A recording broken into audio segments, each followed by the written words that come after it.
This story is about betrayal, resilience, and the power of family. It's a roller coaster of emotions that will leave you angry, heartbroken, and ultimately inspired. By the end, you'll be sharing it with everyone you know. I married David when I was 29. By that time, I had graduated from college, landed a job at a prestigious firm, and within 2 years, I became the head economist. I worked hard, saved up, and bought myself a beautiful 2-bedroom apartment. I renovated it, made it my own, and felt like I was finally living the life I'd always dreamed of. I met David at a friend's party, and it felt like we'd known each other forever. We started dating, and soon after, we had a lavish wedding.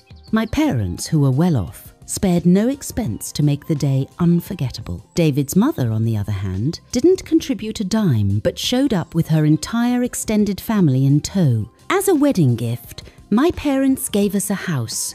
We decided to rent out my apartment and move into the house together. My parents even paid for renovations and furnished the place with everything we needed. It was a dream come truer, so I thought. After the wedding, David changed.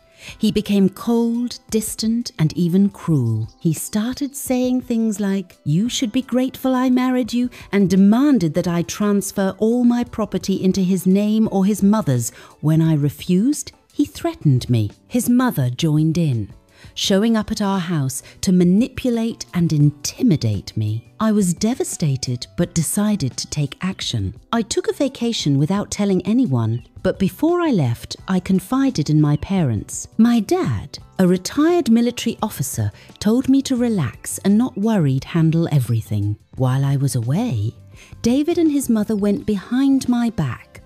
David's mistress, a notary, helped them forge my signature and transfer all my property, the house, the apartment, everything into his mother's name. When I returned, I was locked out of my own home. David, his mother, and his mistress stood at the door, telling me I had nowhere to go and threatening me if I tried to fight back. Thankfully, the taxi driver who picked me up from the airport heard everything. He helped me with my bags and drove me straight to my parents' house, where he confirmed my story. My dad was furious. He called in every favor, contacted every connection he had, and launched a full-scale battle to get justice. But here's where the story takes an unexpected turn. My uncle Richard, a wealthy and influential businessman, flew in from New York when he heard what had happened. Richard was the kind of man who could make things happen with a single phone call. He was appalled by David's actions and immediately took charge. Richard hired the best lawyers in the state and used his connections to ensure that David and his family couldn't sell off my property. He also hired a private investigator to dig into David's life, uncovering not only the forged documents, but also evidence of financial fraud and embezzlement. When the authorities got involved, David's mistress was arrested, followed by David, his mother, and the relatives who had helped them. Richard made sure the case was airtight, and the court ruled in my favor, returning everything to me. But the story doesn't end there.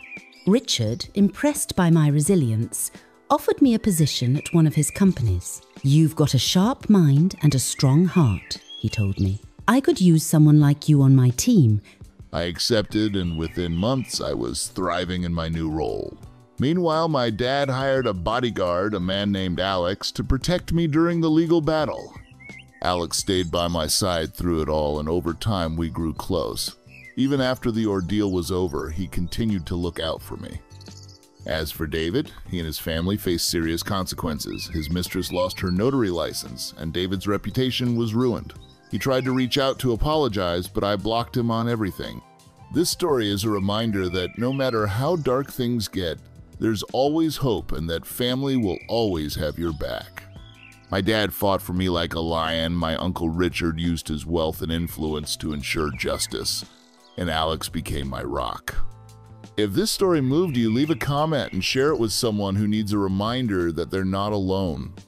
Because sometimes all it takes is one brave person and a little help from a wealthy Uncleto stand up and say, Enough is enough. What would you do in this situation?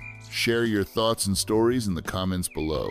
Let's support each other and remind ourselves that love and justice always win in the end.